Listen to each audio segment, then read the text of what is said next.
Bonjour, mon nom est Normand Filion. J'habite la ville de Bois-les-Filions depuis 60 ans.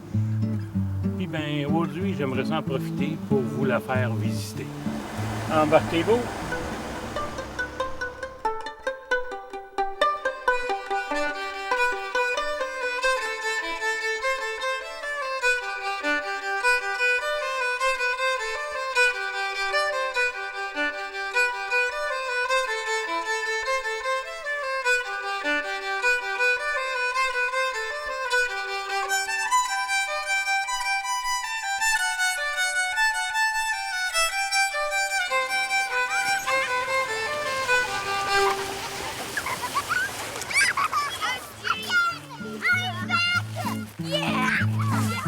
J'ai commencé à louer des films et puis je les présentais dans la salle de l'école.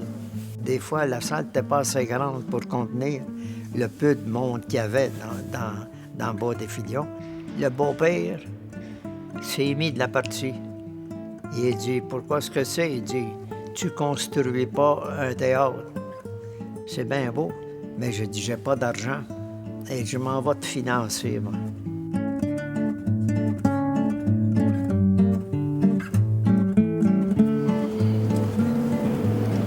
Ça, des souvenirs de la ville, c'est sûr que j'en ai beaucoup. Notre fameux théâtre qui était ici. Juste ici en arrière, un peu de biais avec ce qui était la boucherie de mon père, c'était le cinéma Bel Air.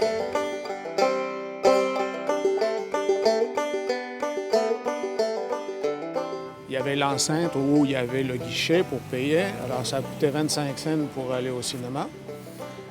Et puis après ça, on passait à côté, il y avait une espèce de petit comptoir-restaurant. Et on achetait notre Joe Louis avec notre petite liqueur pour 15 cents, les deux. 5 cents le Joe Louis, 10 cents la petite liqueur. C'est là que j'ai rencontré ma femme pour la première fois. J'avais un vieux Ford 49. Les parents nous appelaient et nous disaient la semaine prochaine, allez-vous en avoir encore? Oui. J'ai dit, il dit, c'est la seule façon qu'on a de se débarrasser de notre enfant en l'envoyant au théâtre.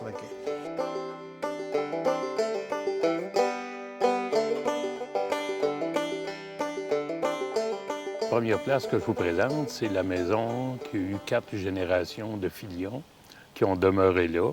Donc mon grand-père, mon arrière-grand-père, mon grand-père, mon père et moi, bien, je suis au monde dans la maison à côté. Quand les gens partaient de Montréal ou de la Rive-Sud, puis qu'ils voulaient monter là, dans le coin de la Plaine, Saint-Anne-des-Plaines, ils voulaient monter dans ce coin-là, il fallait qu'ils passent,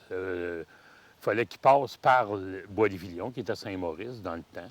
Puis quand ils montaient ici, il fallait qu'ils passent par le bois qui appartenait justement à mes ancêtres des Filions. Donc, quand tu disais, je m'en vais à Ville-des-Laurentides, ou dans le temps, c'était la Plaine, ou tu vas passer par le bois de Filion. Ils n'appelaient pas ça le bois d'Aile, c'est le bois de Filion.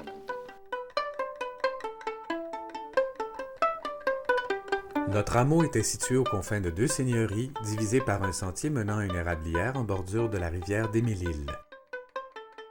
Bien qu'on pouvait traverser sur l'autre rive à gué à cet endroit, plusieurs ponts furent construits, dont le pont Chalifou, inauguré en 1876, afin de faciliter le transport et le commerce entre les deux rives. Au tournant des années 1900, on retrouvait un moulin à farine sur l'île Jésus, en face du pont, alors qu'à Bois-des-Filions, il y avait un moulin à scie, propriété des Goyer, où on produisait du bois de charpente et, chose rare à l'époque, du bardeau. Dès 1903, sous l'égide de M. Hilaire Champagne, plusieurs habitants caressaient le projet de construire une église à Bois-des-Filions. Leur projet se matérialisa une première fois en 1913 avec la construction d'une chapelle sur les terrains offerts par messieurs Filion et Massé. Malheureusement, un incendie la détruit pendant l'hiver. La chapelle fut donc reconstruite à l'été 1914, mais cette fois, un peu plus à l'est, sur un terrain offert par M. Debré, frère de l'abbé responsable de la mission à l'époque, au coin de la 27e avenue et Adolphe Chapelot aujourd'hui. Tandis que d'autres rêvaient d'y ériger un village, messieurs Georges Vandelac et Arthur Massé, propriétaires des terrains à l'ouest du pont, firent même concevoir un plan d'urbanisme en 1913, avec ses rues et ses parcs, afin de créer une municipalité qui porterait le nom de Georgeville. Mais cette vision d'aménagement ne fit pas l'unanimité. On bouda les promoteurs et le projet fut alors oublié. Dans ce temps-là, Ça s'appelait Bois Filion, Bois Trait-d'Union Filion. Ça a changé de nom plusieurs fois. Une autre fois, ça a été après la construction du pont David.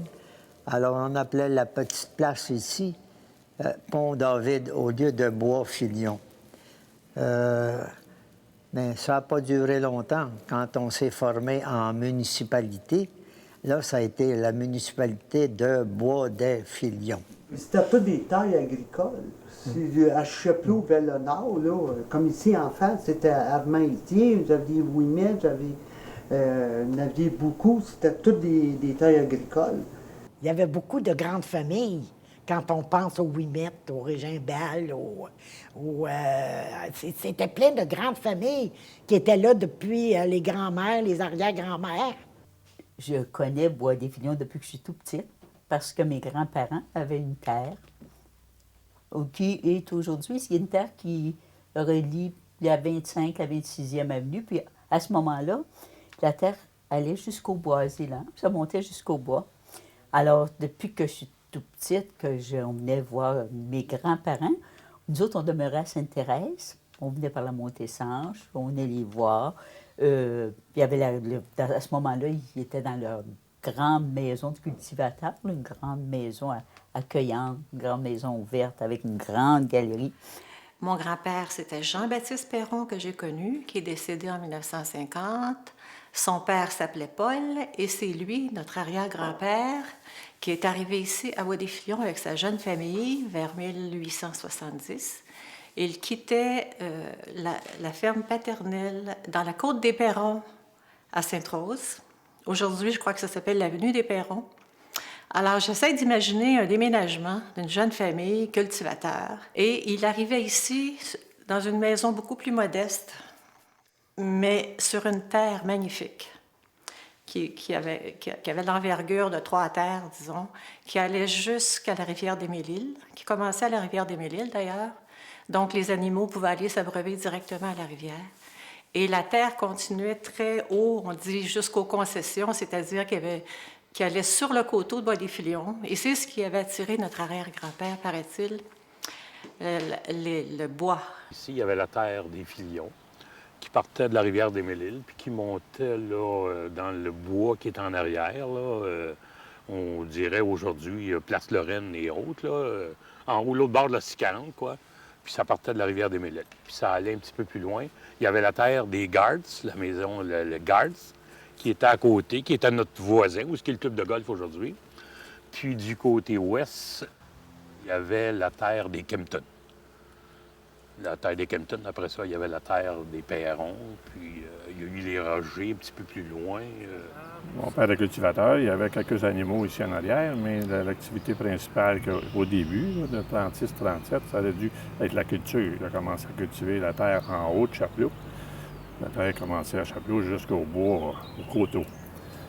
Fait que là, il a commencé sa culture là, vers les années 36, 37, 38, à aménager la terre pour la culture. La famille, on est né ici sur la 25e avenue Sud, près du bord de l'eau.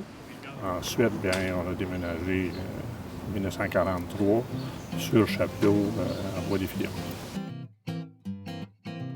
Rendu sur Chapleau, ma mère a ouvert un kiosque à légumes. Ça, c'est dans les années 55, 54, 55. Après qu'on a été élevés un peu, les enfants, quelques-uns étaient partis. Là, ils ont commencé à vendre des légumes qu'ils cultivaient à la route. Elle avait bâti un petit kiosque à légumes. Tout le sud de Bois-des-Filions, c'était en chalet. Puis beaucoup de touristes qui venaient, puis d'autres, ça nous donnait une chance pour vendre nos légumes. Le blé d'Inde, ça se vendait au mois d'août, là, c'est effrayant.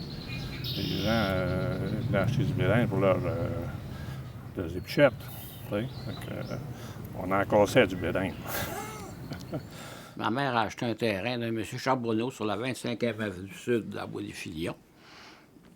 Elle n'avait pas payé le terrain, elle l'a payé 10 ans après parce qu'elle avait pas assez d'argent. Mais le monsieur, il y avait un clos de bois, puis il disait, si vous prenez votre bois chez moi, vous me paierez le terrain plus tard. Payez-moi votre bois. Fait qu'elle s'est bâtie un camp d'été, là, 18 par 18, c'était pas grand.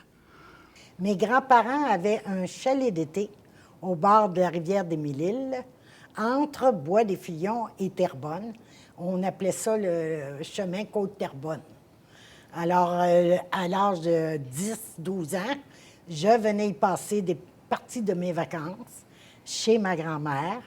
Alors, naturellement, on allait à Bois-des-Filions pour la messe le dimanche et pour les commissions de tous les jours. Quand on avait besoin d'une livre de beurre, on allait sur le coin où se trouve aujourd'hui à la Belle Province. On allait là, c'était une épicerie qu'il y avait là. On nommait Paquette qui avait ça. Ouais. C'était un magasin général. Ils vendaient du linge, ils vendaient des avis, des clous, des marteaux. Tout le monde se rencontrait là. Les vieux qui ne travaillaient pas, mais ils s'en allaient jaser.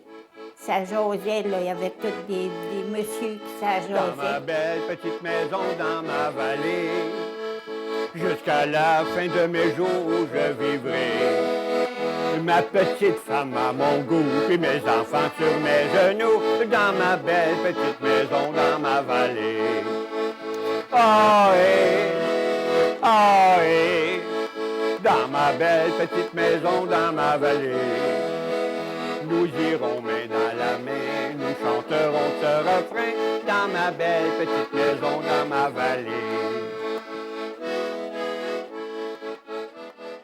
Le Maringouin, c'était une salle de danse située aujourd'hui où se trouve la commission des liqueurs. C'était là, la salle de danse.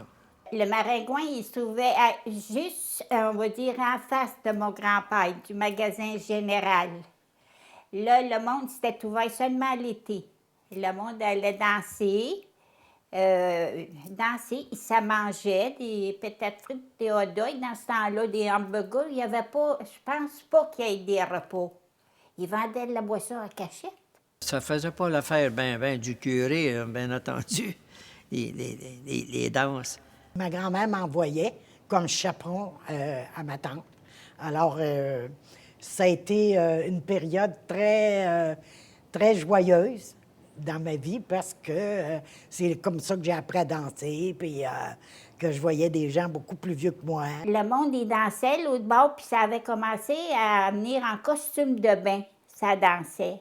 Ma grand-mère, elle n'acceptait pas ça. Pas qu'une fois, mais j'étais tout petite, mais j'étais là. Il y a une madame qui est rentrée en costume de bain. Ma grand-mère a sorti de la cuisine. Elle dit, toi, tu n'as pas de robe à te mettre sur le dos? Elle dit, tu n'as pas, moi t'en prêter une. Elle dit, ça, elle dit, moi, elle dit, je ne savais pas du monde en costume de bain. La madame avait resté de l'air bête. Elle en a sorti 3 ou 4 certains. Elle était très scrupuleuse. Dans ce temps-là, c'était des grands robes avec des grands tabliers, là. Ma grand-mère était tout le temps comme ça, où elle avait une toque en arrière. Oh, il y avait, oui, pas mal de monde. Pas mal de monde. Je pense que c'était la seule chose qu'il y avait pour s'amuser à Bois-des-Filions, à part les plages. Parce que dans ce temps-là, il y avait des plages. Et l'eau était propre et tout le monde se baignait.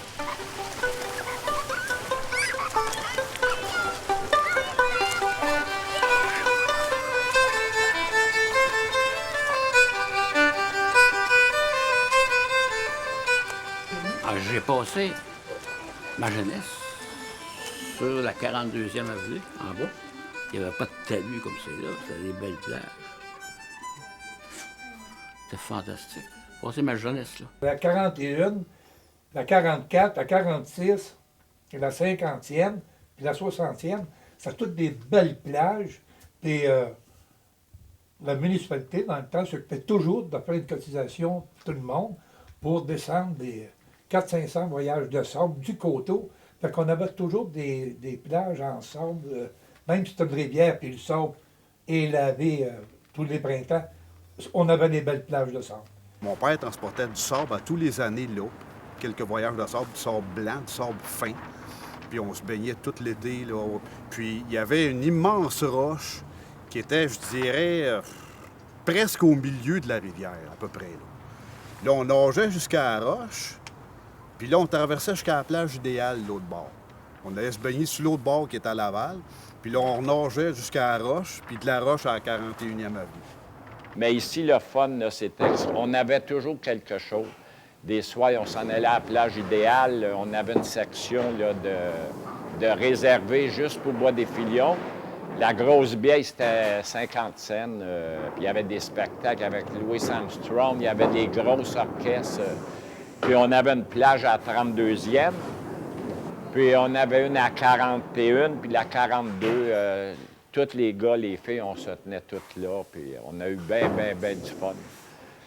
On s'est baigné, on a tout fait à Bois-des-Filions. On se baignait à partir du mois de mai, et puis ça allait jusqu'au mois de septembre. Là. Quand l'école commençait, on arrêtait de se baigner. Dans ce temps-là, l'eau n'était pas polluée. On rentrait le matin à 10 heures dans l'eau, on en sortait le soir.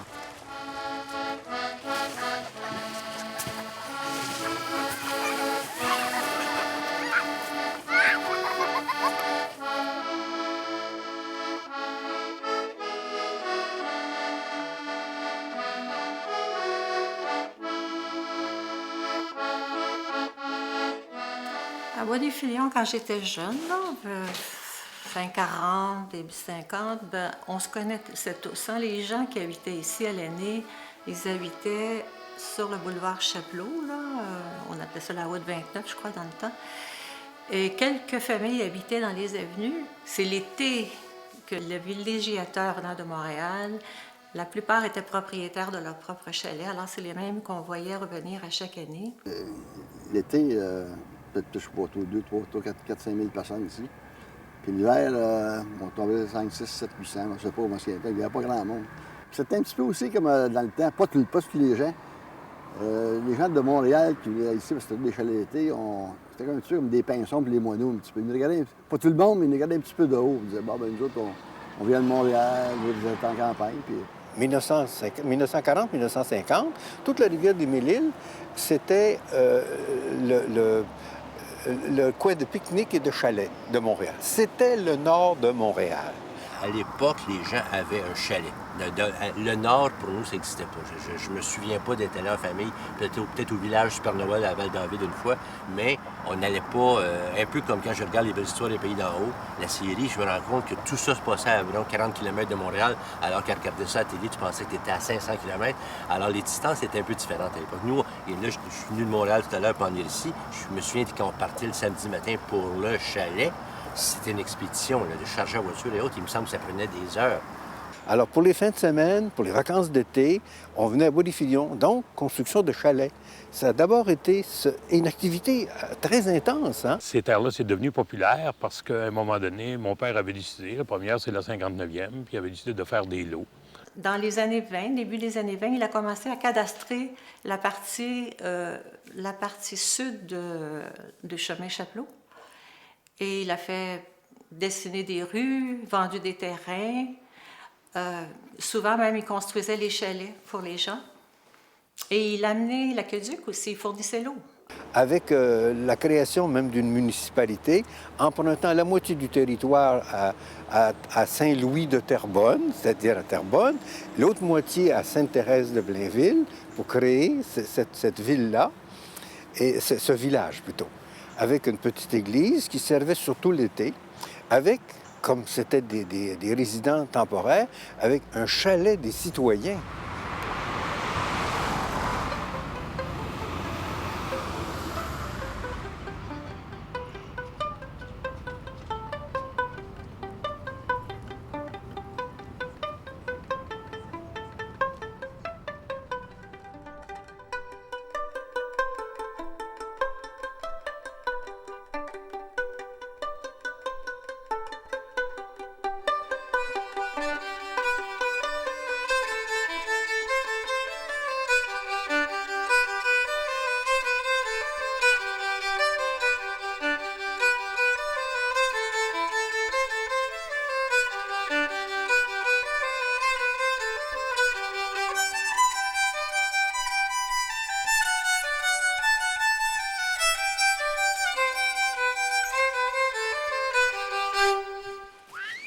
Mon plus beau souvenir, c'était au chalet des citoyens.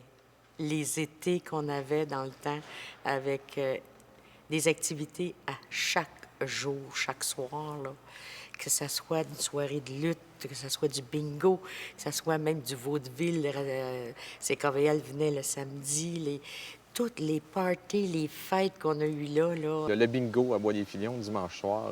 J'étais tout petit, il y avait tellement de boucanes dans cet endroit-là qui était le sous-sol de l'église. On se trouvait là, mais il y avait cette effervescence dans cette communauté très, très vivante. C'était le party à toutes les fois. Là, Puis il y avait des gens qui n'avaient jamais essayé une brouette, puis ils nous regardaient aller parce qu'on était, sans être prétentieux, on était quand même des gars très forts. Là. Puis les gens, ils pensaient, disaient, « Oh, c'est facile, on va... » Puis les gens, là, ils venaient même pas à bout de la décoller, la brouette. Puis nous autres, on partait avec ça, puis on avait vraiment du plaisir à des choses de même, là. Tous les jours de la semaine, il y avait de quoi ici. On commençait le lundi soir par une soirée, on appelait ça un vaudeville, qui se faisait ici au Chalet des Citoyens. On rentrait à peu près 200 personnes. Et c'était des artistes de radio, télévision qui venaient. C'est sûr que Marcel Provost, qui était un des principaux piliers de l'Association des citoyens, qui était le président à l'époque, lui était vice-président de CKVL. Donc, il avait pas mal tous les contacts nécessaires. Et on avait des artistes de la radio comme Muriel Millard, Armand Marion. L'été, c'était plein d'activités. On n'était vraiment pas à la campagne l'été. Il y avait toujours quelque chose à faire. C'était le Walt Disney pour les grandes personnes et les enfants. Moi, j'ai fait de la lutte au chalet, j'ai fait des games de bouffons. On a eu du fun à toutes les semaines. Puis les jours, il y avait les amis de Charlotte qui venaient au chalet, puis c'était pacté de jeunes. Puis, Les amis de Charlotte qui passaient directement à la radio avec Armand Marion, puis sa marionnette, là, Charlotte, qui faisait l'animation directement du Chalet des Citoyens Bois-des-Filions. Armand Marion et Charlotte, puis ça passait tous les samedis matins. On invitait les jeunes qui venaient ici chanter. J'avais 4 grosses flûtes que je mettais sur mon toit d'automobile. Et puis, j'annonçais, ce soir, au Chalet des Citoyens, à tout à l'heure, il y aura soirée de cinéma. Puis, tous les soirs, on appelait ça, qui passait dans les rues pour avertir les gens. Par exemple, des courses de vélo à travers Bois-des-Filions pour les jeunes, des tournois de balle molle. En plus, on allait jouer au tennis au Chalet des Citoyens. Et on jouait aussi au hockey l'hiver, qui était, la patinoire était juste à côté de l'église actuellement, là où c'est un stationnement.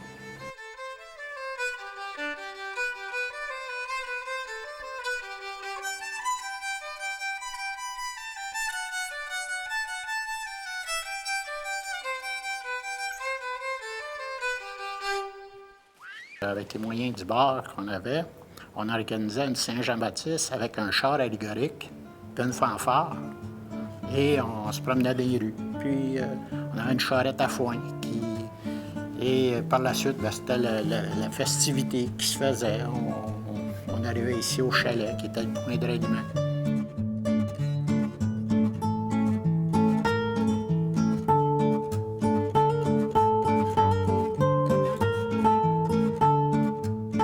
La rivière des Mille-Îles, c'est là où j'ai passé mon enfance et une grosse partie de mon adolescence. À l'époque, la rivière, c'était extraordinaire. Le canot, on commençait à pratiquer au mois de mars, au début d'avril. Puis il y avait de la glace. Je sais, moi, j'ai chaviré avec Claude Gilbert. Ça, c'était on était mon équipe. Eux autres, une équipe. Les plus jeunes, eux autres. Nous autres, on était habillés pour l'hiver. C'est le club optimiste qui organisait ça une fois par année. Tu partais à la 59e avenue à Bois-des-Filions, tu allais jusqu'à Lachenet. Sur la rivière, tu avais un trajet à suivre, tu n'avais pas le droit de contourner, parce qu'il y en avait des professionnels là-dedans. J'en ai vu un, moi, passer des chutes qu'on aurait toutes virées en envers, là, eux autres, ils les ont passées. C'était du sport, de loisir. C'était pas pour les gros prix, c'était un petit trophée. Moi, puis Rénal, je m'en souviens, la première fois on a essayé ça, c'était des canots de compétition, c'était pas haut, puis on était quand même toutes les deux 200 quelques livres. Puis là, on passe en dessous du pont, puis là, je vois venir les vagues, puis moi, je suis en avant, puis là, je dis à Rénal, ça va embarquer, Rénal. Non, non, ça va embarquer, Rénal. Non, non, ça embarque, Rénal. Là, je voyais le canot, il descendait. On revenait, puis là, moi, plus de canot. Tu sais, on passait le même. Hey, on a descendu quasiment jusqu'ici. Là, ça, tu sais, on est, Seigneur. C'était donc le lieu de villégiature. Et puis évidemment, la rivière, à l'époque, on buvait l'eau à la tasse, parce qu'elle était d'excellente qualité encore. On allait toujours taquiné le poisson. À l'époque, il y en avait assez. Il y avait du brochet, il y avait du doré, il y avait de la chigan, de la barbotte, il y en a encore, naturellement. Puis alors, on allait taquiner le poisson assez souvent. T'aimes-tu toujours ça, venir à la pêche avec moi? Des souvenirs plus jeunes, on était toute une gang de gars, peut-être une dizaine, qui se rencontraient tout le temps au bord de l'eau. On se faisait des feux le soir, on pêchait.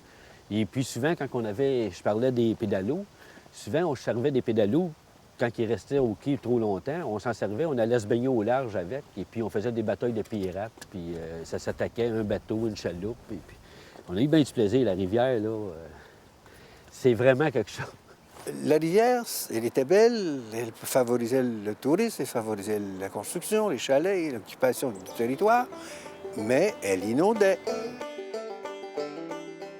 Alors, le printemps, quand la rivière montait, ça venait jusqu'en bas de la côte de la 41e avenue, 42e. Tout ça, c'était inondé. Tous les chalets étaient inondés.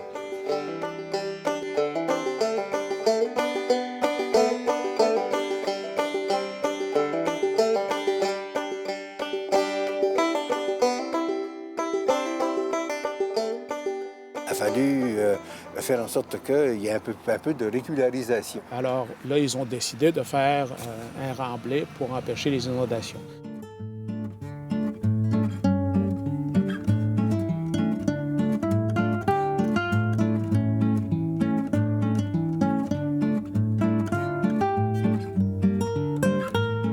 La 37e avenue, c'était la rue principale du pont. Ça revient le pont d'Athanas-David. Disons qu'il n'y avait pas d'autoroute dans le temps, pas de 15, ni de 13, ni de 640. Alors, dans la semaine, pas grand trafic, ça allait assez bien quand même. Mais le dimanche... Le dimanche au soir, il y avait du trafic, c'était bloqué dans Monté-Gagnon pour s'en aller en ville. Là, ils faisaient le trafic là. 2 camions passaient pas. Puis nous autres, il n'y avait pas d'autre route pour traverser le Tempier. Quand on passait le Tempier, on marchait faire serrer un petit peu parce que c'était vraiment pas là. 2 machines se rencontraient, mais tranquillement pas vite.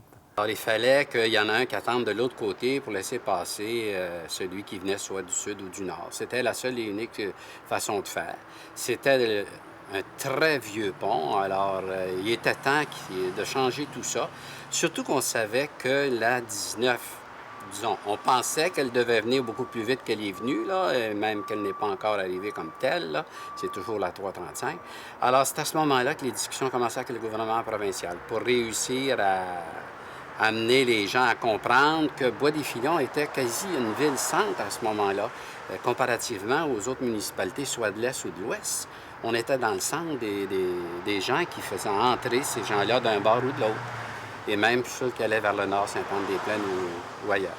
Ce sont des histoires qu'il nous faut raconter parce que tout ça marque encore le paysage. Les 100 000 emplois de M. Bourassa, la campagne électorale de 1970, tout le monde y a cru. Effectivement, ça s'est réalisé. Et le problème, c'est qu'on les a payés longtemps et il n'est pas toujours sûr que ce qui a été fait de ces 100 000 emplois a été porteur. La meilleure preuve qu'on en ait, d'ailleurs, c'est ici même à Bois-des-Filions. Alors, ils ont sorti des cartons, 4 viaducs sur la 19 pour traverser la 640. Et ils les ont bâtis. 4 viaducs. À quoi ont-ils servi? On les a payés. À quoi ont-ils servi? 2 d'entre eux ont servi. Un surtout, mais les 2 autres sont restés en pan. Mais pendant ce temps-là, alors qu'il y avait toujours ces 100 000 emplois qu'il fallait bâtir, on avait ici le pont David. On en voit la culée ici, voilà. Il fallait le refaire, ce pont. Mais il fallait le refaire par le pont qu'on voit maintenant, c'est-à-dire 2 ponts qui avaient été prévus. Mais il n'avait pas été construit. On avait construit de faux viaducs, alors que les ponts étaient restés en plat.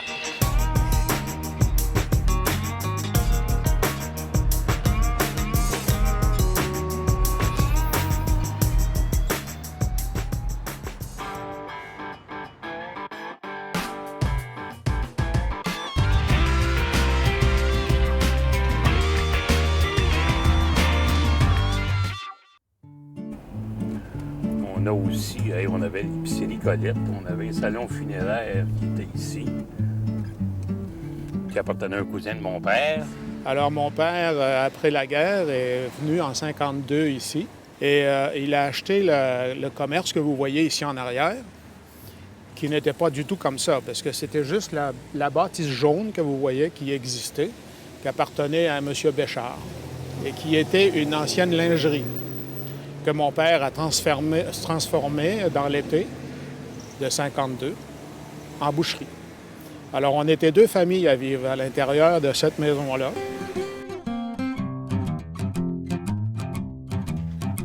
Ça fait la 3e génération, là. Ici, ma mère a eu un magasin qu'elle a ouvert en 1953.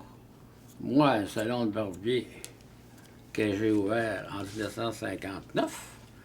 Et puis toi, qui a repris le salon de coiffure en 2005. Ouais. En 1953, elle a décidé de travailler pour elle-même. Parce qu'elle avait déjà travaillé fille à la pharmacie Montréal, sur Sainte-Catherine. Vu qu'elle était en pharmacie, elle voulait partir des produits pharmaceutiques. Mais la loi disait que si tu n'es pas pharmacien, tu ne peux pas appeler ça une pharmacie. Fait qu'il y avait déjà un pharmacien d'arrivée à Bois-des-Filions. Fait que le nom était Eau Cosmétique. Tout ce qu'elle avait pour se partir un commerce, c'était 350 $. Puis elle s'est bâti un commerce dans un local qu'elle a loué, qu'aujourd'hui, c'est en face. Où ils vendent de la pizza, là, aujourd'hui, en face là, de la Belle Province. Ça avait 12 par 12. Fait que là, avant là, toutes sortes d'affaires, de médicaments, des bottes, des souliers, du linge, dans 12 par 12. Là. Et puis plus tard, elle s'est bâtie, ça a bien été, elle s'est bâtie un commerce, la même chose, mais plutôt plus général, avec toutes sortes de choses, des jouets, il y en avait, name it, I got it, tu sais, là. Au coin de la 38e avenue, qui est aujourd'hui, là, Izumi, là, dans ce coin-là. Là. Parce que j'avais un commerce de crème glacée sur le coin de la 37e et la rue principale. Puis là, j'étais voir il n'était pas cultivateur, M. Charbonneau, à Bois-des-Filions. Mais là, j'ai vendu l'idée que sur ces terrains, là, il devrait me bâtir là, un beau petit champ pour ouvrir un Melbar. Je suis venu à bout de le convaincre que j'ai pas une scène à investir puis embarquer. Monsieur Belair, qui était ici, ça c'était une épicerie. Quand papa est arrivé ici, on est arrivé ici en automne 47, en septembre, octobre, là. Papa a construit un magasin. Il y avait des magasins seulement qu'à l'autre bout du village. On a ouvert sous le nom de Marché Belair et Fils. Puis quelques années après, bien, on est devenu le marché Belair et Fils, mais national. Et puis la marque nationale était associée au magasin Richelieu. Donc il est devenu marché Richelieu. On avait des carrosses qui n'existaient pas ici. C'est toutes des petites épiceries avec un comptoir, puis tu voulais avoir une boîte de bines. Puis là, tu demandes au monsieur, il allait la chercher en arrière, puis tu voulais encore peut-être la même chose. Puis ici, une papa est arrivée avec un magasin ouvert, là, avec des allées, puis des carrosses. Le monde trouvait ça splendide, avec beaucoup on va plus de variété, si on veut. Tu sais. Puis il était plus jeune que les autres marchands. Puis là, on a installé la livraison. Les téléphones, il n'y en avait pas. Il y avait des téléphones à peu près à tous les 2-3 maisons. Fait que là, on a eu le téléphone, puis on a commencé à solliciter le monde par le téléphone. Puis moi, j'allais prendre des commandes de porte à porte. Puis on livrait ça dans l'après-midi ou le lendemain. C'était comme ça qu'on a débuté. Après ça, papa, il s'est organisé. Il s'est occupé des loisirs de Bois-des-Filions. Il a aidé à ramasser. On a fait tirer une auto. Puis qu'on avait ramassé des argents pour bâtir le centre qui existe aujourd'hui, le bowling qu'il y a là.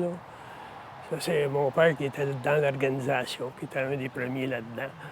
Puis nous, on a suivi la ligne. Toutes les associations commençaient. Là. Il y avait les optimistes, les Chevaliers de Colomb, la Caisse populaire. Donc, on a eu M. Dandurand qui avait parti de la Caisse populaire. J'étais d'un fondateur, d'un premier. Là. Il y avait des parades du Père Noël avec peut-être 25-30 autos de long. Puis le Père Noël était toujours dans la dernière voiture, qui était l'auto de M. Jean Filion, qui avait ici le salon mortuaire. C'est une Cadillac convertible noire.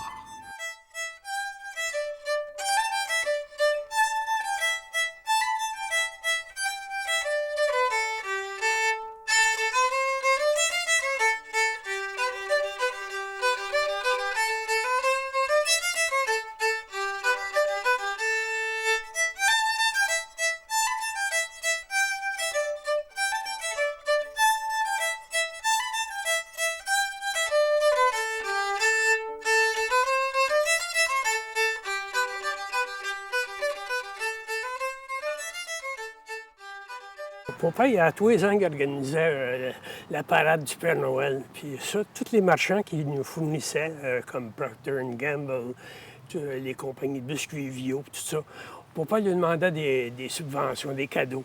Puis, mettons qu'il donnait en matériel, bien, papa, il mettait en argent, lui. Puis on faisait la parade du Père Noël à tous les ans au Théâtre Belle. Ça, c'était gratis pour toute la population.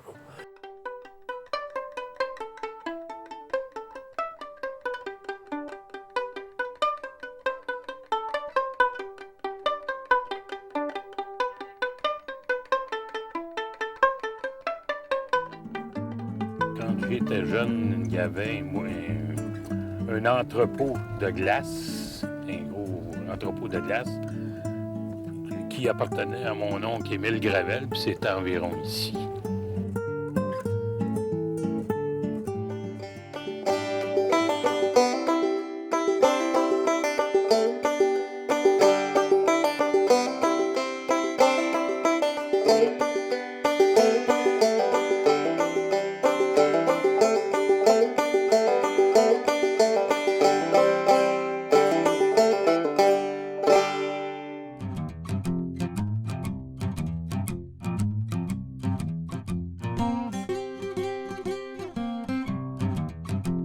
Quand on est arrivé à Bois-des-Filions, il n'y avait pas d'aqueduc ni d'égout.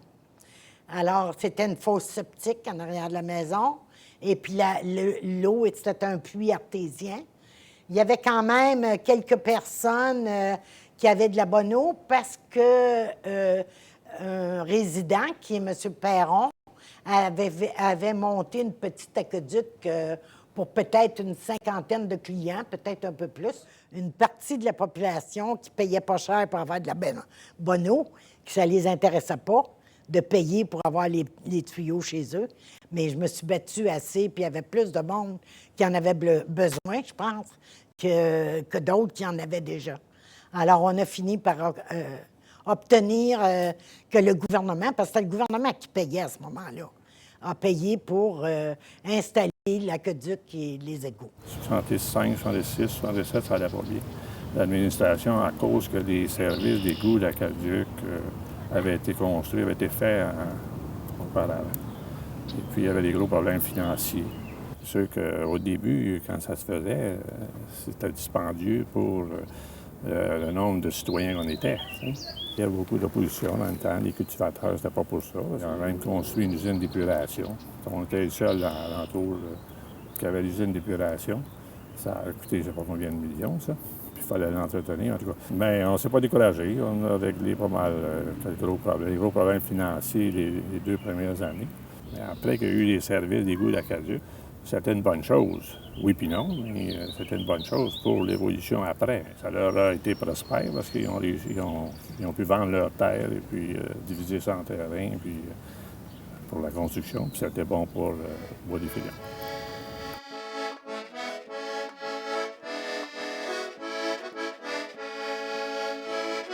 Moi, j'ai connu la période où il n'y avait pas vraiment d'école organisée. Là. J'ai commencé à aller à l'école, moi, en 1947. Et la première et deuxième année, à ce moment-là, allait à l'école dans une ancienne cuisine d'été chez M. Filion, à l'autre bout de Bois-des-Filions, à peu près 1 kilomètre d'ici. C'était pas développé, hein, Bois-des-Filions. Il y avait une école dans le village, puis il y en avait une à l'autre bout du village. Puis là, les religieuses missionnaires passaient dans les écoles pour pour parler aux enfants des missions, puis tout ça. La petite école au primaire, première année jusqu'à 7e année, ici à Bois-des-Filions, au tout début, il n'y avait pas l'école qu'on appelait au tout début l'école Eugène Poirier, n'était pas construite. Donc, on allait dans des petites écoles qui étaient des maisons privées. Mais c'est en 1950 qu'on a eu la construction de l'école, qui s'appelait l'école Saint-Maurice, qui a changé de nom, je crois, depuis, qui est située en face de l'église. Ça a été une année importante, là. On a tout regroupé les élèves dans la même école. Il y a eu 5 écoles, je me rappelle. Il y a une école qui a du M. Saint-Amour, sur la 39e avenue. Après ça, j'ai été à l'école ici, Saint-Maurice. Ça, j'ai été sur l'école Mme Chartrand, c'est à 32 ans, je pense, et l'école Eugène Poirier. Alors, l'école des filles était au sud, et l'école des garçons, c'est l'école au nord, là, au nord du boulevard Chapelot.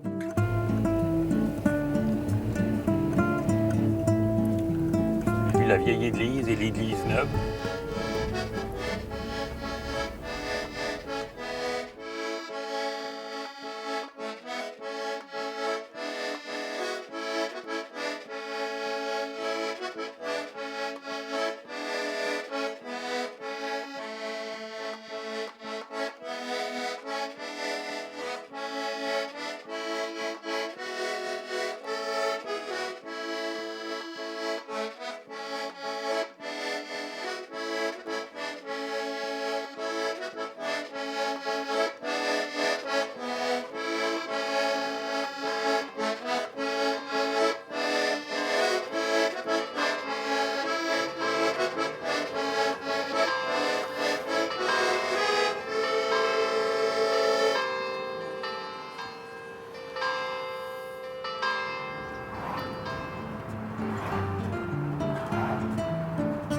La fameuse croix était ici.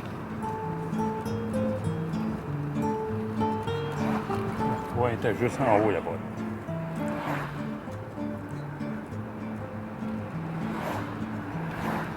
Tous les mois de mai, le mois de Marie, la grosse procession, ça partait de l'église, ça s'en venait ici.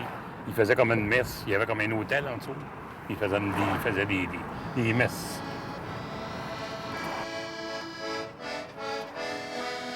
Mais j'étais jeune à l'époque.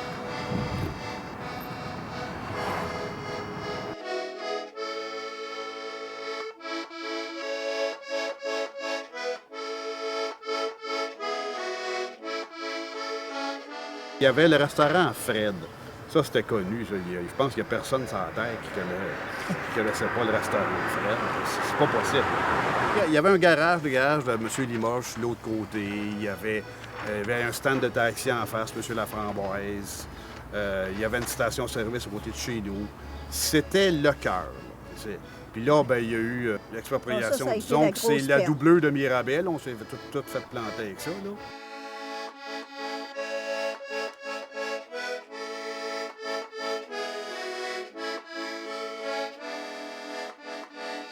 Quand ils ont été expropriés, il y avait mes parents, les restaurants, le garage.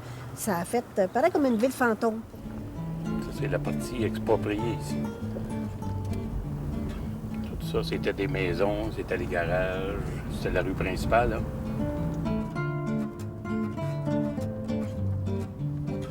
Donc, ça a commencé en 70, ça a été jusqu'à peu près jusqu'en 74-75. Donc, Bois-des-Filions était plus reconnaissable, là, parce que là, c'était place à l'autoroute 19 qui, on attend encore aujourd'hui, après 32 ans. Mon père avait un commerce à Bois-des-Filions. Aussi loin que je peux reculer dans ma mémoire, en fait. Je me souviens aussi de cette visite qu'on avait faite, mon père et moi, sûrement une fin de semaine, parce qu'il travaillait 7 jours sur 7, mais il y avait peut-être le dimanche où, à un moment donné, on avait un moment. Et on avait été visiter le BP pour une dernière fois. Puis je me souviens, il me tenait par la main, puis il me dit « Regarde-le comme il faut, parce que demain, il ne sera plus là. » C'est le pommier que vous voyez à ma droite, derrière. Ce pommier-là a donné juste à la limite du stationnement de ma station de service. Ça l'a comme dérangé de plus en plus parce que là, plus ça allait, plus on réalisait que c'était réellement, je ne dirais pas une catastrophe, mais un très grand dérangement. C'est que ça l'a comme séparé, divisé la ville en deux. Vous savez, tout était en démarche, en débranche.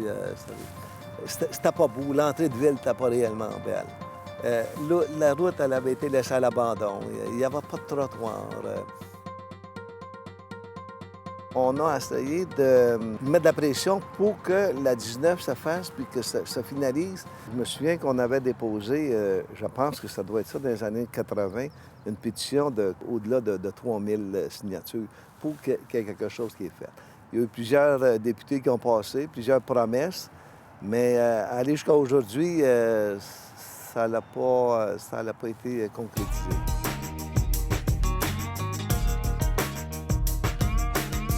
Au moment où on a été élu, puis ce qui est particulier, c'est qu'il n'y a pas d'école pour être maire ni conseiller. Hein. Alors, quand tu arrives avec une équipe complète, puis là, on fait le constat. On regarde ce qu'il y a à faire et on se rend rapidement compte que tout est à refaire. On avait une appartenance, mais difficile à montrer. Quand Paul est arrivé, il a comme réuni ces deux, l'Est et l'Ouest, puis il a comme réuni tous les gens ensemble à dire « il faut se prendre en main pour faire quelque chose, puis on est capable ». Mais il fallait aussi diversifier nos revenus. Et on s'est dit de quelle façon est-ce qu'on pourrait le faire? Bien, ça passe par l'acquisition des terrains du ministère des Transports du Québec. Il faut se souvenir qu'un peu plus du tiers du territoire de la ville de Bois-des-Filions demeurait la propriété du ministère des Transports du Québec. C'était des terrains excédentaires qui avaient été expropriés lorsque le gouvernement avait décidé de faire la 640. Et lorsqu'ils avaient décidé de faire la 19, qui n'est toujours pas là, donc ils avaient exproprié beaucoup plus grand que ce qu'ils avaient besoin. À force de négociations, il faut dire qu'on a fait valoir beaucoup auprès du gouvernement du Québec un peu cet historique de ville qui a été sacrifiée par la 640 dans un premier temps et par la 19 dans un deuxième temps, où tout le centre-ville avait été exproprié. Donc, on s'était dit, on a payé là, quand même un lourd tribut pour ça. Il faudrait peut-être qu'on récupère nos terrains. Et c'est là que ça a amené des revenus supplémentaires à la ville de Bois-des-Filions. Je ne dirais pas ça, mais c'est grand, Bois-des-Filions, maintenant, comparativement à il y a plusieurs années. C'est tous des nouveaux projets, ça, depuis 5 ans, 5-6 ans. Là. Comme la municipalité n'avait pas vécu ce virage que toutes les villes de la Couronne-Nord avaient vécu dans les années 80, il s'était développé au niveau résidentiel, commercial, industriel. Bois-des-Filions, elle, était complètement développée, mis à part les terrains du gouvernement du Québec.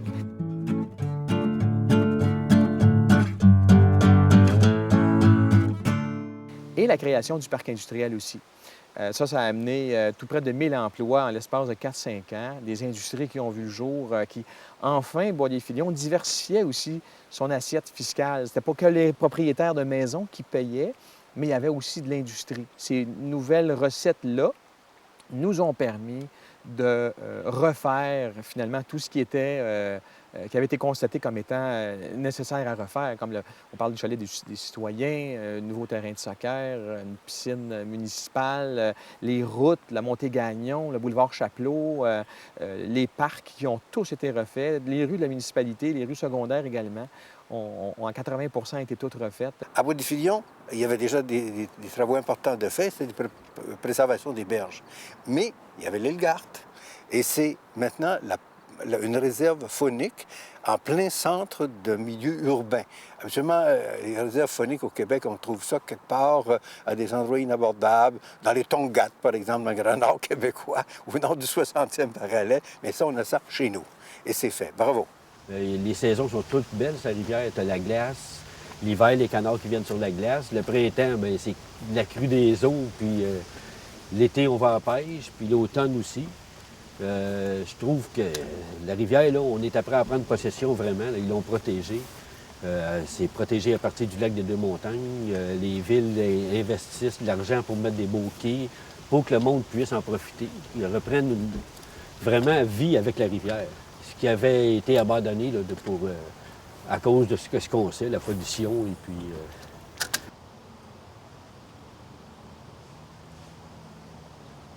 Ce coin ici, le Bois-des-Filions, quand je suis arrivé, je l'ai fait de fond en comble, puis j'ai bien aimé l'endroit. Tu es complètement dépaysé. Parce que si tu peux regarder autour de toi, là, c'est sauvage. Il y a des îles qui sont inoccupées aujourd'hui parce qu'ils l'étaient dans le temps. Puis la nature, tout ce qui est la faune et la flore, c'est resté intact. C'est hors du commun. C'est hors du commun, c'est le mot.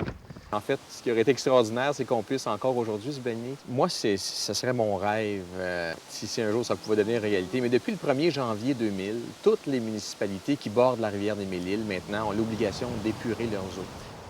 Et je regarde aujourd'hui et je vois dans quel sens va Bois-des-Filions. Je suis très heureux. Et c'est pourquoi je suis resté à Bois-des-Filions. Parce que je considère qu'on s'en va sur le bon bord. Et je considère que plus ça va aller, on va tout bien devenir une très grande ville-centre. Et ça a été mon plus grand désir. Une fois que la 19 est faite, on sait maintenant quelle largeur elle va avoir, définitivement. Et là, il y aura encore des terrains excédentaires en plein centre-ville cette fois-là. Et ça va nous donner la chance de recréer le centre-ville qu'on nous a exproprié il y a plus de 40 ans. Et ça va être un beau défi à relever. Et il faut le faire dans un respect d'un milieu déjà bâti, donc très urbanisé, puis dans le respect aussi de l'histoire, du passé puis des citoyens. C'était sain à Bois-des-Filions et j'ai pas jamais regretté d'y avoir habité aussi longtemps. Jamais je l'ai regretté. Bois-des-Filions, pour moi, c'est un développement fantastique. Bois-des-Filions a changé beaucoup. Maintenant, c'est une ville. Je vois une belle avenir, Bois-des-Filions. Parc industriel, tout. Avec les bains, le trafic, on va être correct. Oui. Les gens étaient fiers. Ils l'ont toujours été, mais je veux dire, à partir de là, la fierté est comme revenue à la ville de Bois-des-Filions. Et c'est pour ça qu'elle est encore très belle aujourd'hui. Tout Bois-des-Filions, c'est ma vie. C'est beau. Les arbres ont grandi. C'est magnifique.